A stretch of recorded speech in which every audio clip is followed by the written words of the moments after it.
আসসালামু আলাইকুম everyone, welcome back to my channel আনলিস কিচেন। আশা করি আপনারা সবাই ভালো আছেন। আমি আজকে আপনাদের সঙ্গে শেয়ার করছি মজাদার চিংড়ি পোলাও।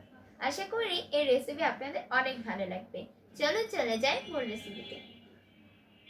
চিংড়ি পোলাও বানানোর জন্য এখানে আমি কিছু চিংড়ি মাছকে কেটে ধুয়ে পরিষ্কার করে নিয়েছি। এখন আমি এর মধ্যে দিয়ে দিচ্ছি পরিমাণ মতো লবণ, দিচ্ছি হাফ চামচ মরিচের গুঁড়ো। ঝালটা আপনাদের পরিমাণ মতো বাড়িয়ে কিংবা কমিয়ে নিতে পারেন। খুব ভালো করে মেখে নিব। প্যানে তেল গরম করে নিয়েছি। এখন চিংড়ি মাছগুলোকে ভেজে নিব। মাছগুলোকে খুব বেশি ভাজা যাবে না, কারণ মাছগুলো খুব বেশি ভাজলে চিংড়ি মাছগুলো শক্ত হয়ে যায়।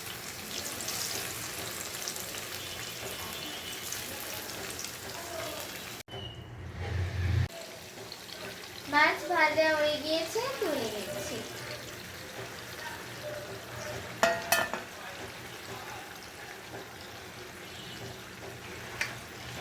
মাছ ভাজার তেলে দিয়ে দিচ্ছি 1 চামচ ঘি, দিয়ে দিচ্ছি 1 টুকরো দারুচিনি, কয়েকটা এলাচ ও লবঙ্গ, একটা তেজপাতা দিয়ে দিচ্ছি।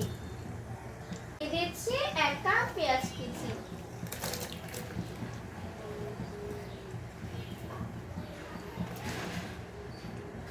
এবারে দিয়ে দিচ্ছি কিছু কিশমিশ আর কাজু বাদাম।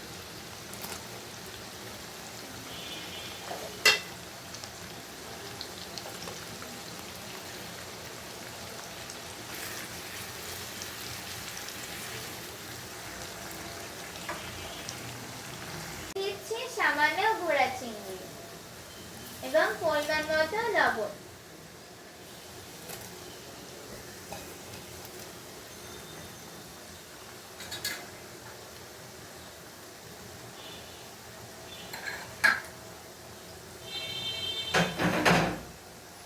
এবারে দিয়ে দিচ্ছি 1 চামচ আদা বাটা ও 1 চামচ রসুন বাটা। এখানে একটা টমেটো আগে থেকে ব্লেন্ড করে রেখেছিলাম সিদ্ধ করে, এখন এটাকে দিয়ে দিচ্ছি।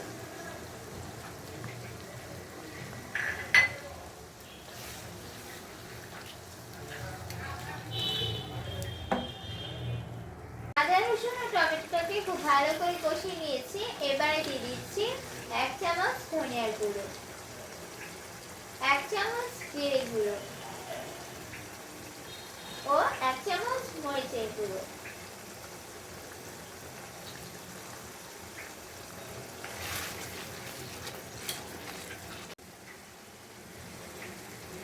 দিয়ে দিচ্ছি কিছু কাঁচামরিচ ফালি ও সামান্য গাজর কুচি।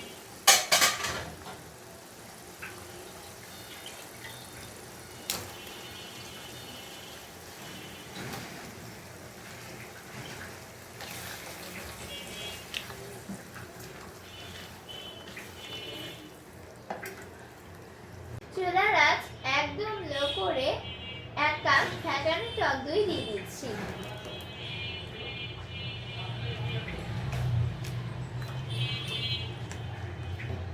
এদিকে আমি আরো 5 মিনিট খুব ভালো করে রান্না করে নিয়েছি।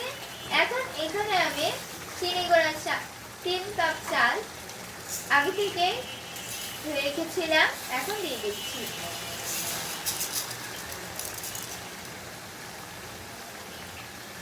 চালটাকে খুব ভালো করে এগুলোর সাথে মিশিয়ে রান্না করে নেব, যাতে ঝোলটা শুকিয়ে যায়।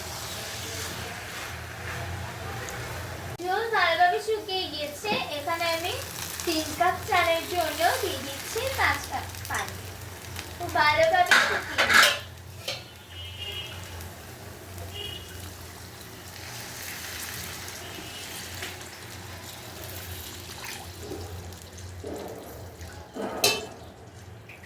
ভালোভাবে ফুটে উঠেছে।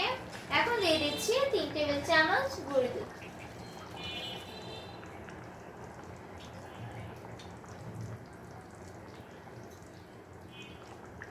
দিয়ে দিচ্ছি ভেজে রাখা চিংড়ি মাছ।